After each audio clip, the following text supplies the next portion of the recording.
Hello, आज आहे दत्त जयंती आणि गुरुचरित्र पारायणाचा आज आहे शेवटचा 7वा दिवस. कारण मी सुद्धा गुरुचरित्र पारायणाला बसलेली होती आणि आज मला आली आहे 750 ग्राम म्हणजे पाऊण किलो केकची ऑर्डर. पण मला आजचा व्हिडिओ बनवायची अजिबातच इच्छा नाही आहे. त्याचं कारण काय ना, मी तुम्हाला दाखवते 1 मिनिट.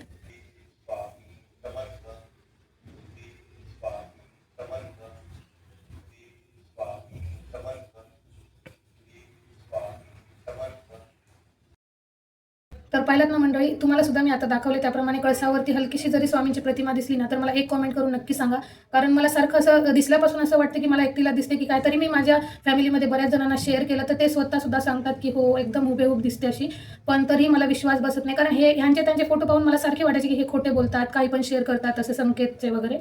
पण मी आज स्वतः माझ्या घरी पारायण चालू आहे आणि मला हे दिसलं ना, तर मी अक्षरशः इतकी रडले की मलाही विश्वास बसत नाही. ह्याच कारणामुळे ना मला आज अजिबात कोणत्याच कामामध्ये लक्ष नाही लागत. केक असो किंवा घरातील कोणतीही कामे मला आज करावीशी वाटत नव्हती, कारण संपूर्ण लक्ष माझ्या स्वामींच्या प्रतिमेकडेच गेलेलं आहे. तर आजचा व्हिडिओ ना मी एकदम शॉर्टली तुम्हाला दाखवणार आहे, पूर्ण डिटेलमध्ये काही दाखवणार नाही. तर नक्की बघा पूर्ण व्हिडिओच्या सुरुवातीला सांगितल्याप्रमाणे या केकची ऑर्डर मला काल आलेली होती, म्हणजेच दत्त जयंतीच्या दिवशी. काल तर मला अजिबात वेळ मिळाला नव्हता, त्यामुळेच मी आज हा व्हिडिओ तुमच्यासोबत शेअर करत आहे. हा केक होता पाऊण किलो म्हणजे 750 ग्रामचा आणि तोही क्रिकेट थीममध्ये हा केक मला बनवून द्यायचा होता. तसेच कस्टमरने सांगितल्याप्रमाणे या केकचा फ्लेवर होता पायनॅपल. मंडळी, खरं सांगते, मनापासून मला काल अजिबातच इच्छा होत नव्हती केक बनवण्याची किंवा घरातील इतर कामेही करण्याची. आता बऱ्यापैकी लोकांना असंच वाटेल की ही काय एकच गोष्ट धरून बसते की काय स्वामींची प्रतिमा दिसली तर. पण खरं स्वामी शपथ सांगते मैत्रिणींनो, ते पाहता क्षणी माझी हालत अशी झाली होती ना, हातपाय थंड गार पडले आणि रडायची काही थांबत नव्हती. शिवाय मी एकटी होते घरात. असो, हे सर्व सांगण्याचे तात्पर्य एवढेच आहे मैत्रिणींनो, स्वामींची भक्ती अगदी मनापासून आणि विश्वास ठेवून केली ना, तर स्वामी प्रत्यक्ष आपल्याला भेटीला येतात. हे मी नक्कीच अनुभवलं, तेही पारायण काळात. चला तर आजचा व्हिडिओ लाईक करा किंवा नका करू, पण कॉमेंटमध्ये श्री स्वामी समर्थ नक्की लिहा. भेटा नेक्स्ट व्हिडिओत. Bye bye.